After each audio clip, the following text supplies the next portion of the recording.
நம்மளாம் fish finger சாப்பிட்ருப்போம், ஆனால் fishing with finger பார்த்துருக்க மாட்டோம். மீன் பிடிக்கிறதுல பல டெக்னிக் இருக்குது, ஆனால் நம்ம சிம்புக்கே டஃப் கொடுக்குற மாதிரி விரலை வச்சு இவர் நிறைய வித்தையெல்லாம் காட்டுறாரு. நான் விரல ஆட்டுறவன் இல்லடா, விரல விட்டு ஆட்டுறவன்.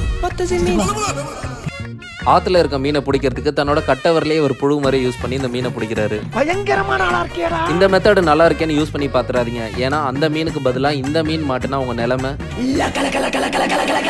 இன்னொரு வித்தியாசமான ஃபிஷிங் மெத்தடை பற்றி காட்டுறேன். அதுக்கு பேர் கார்மோரண்ட் ஃபிஷிங் மெத்தட்.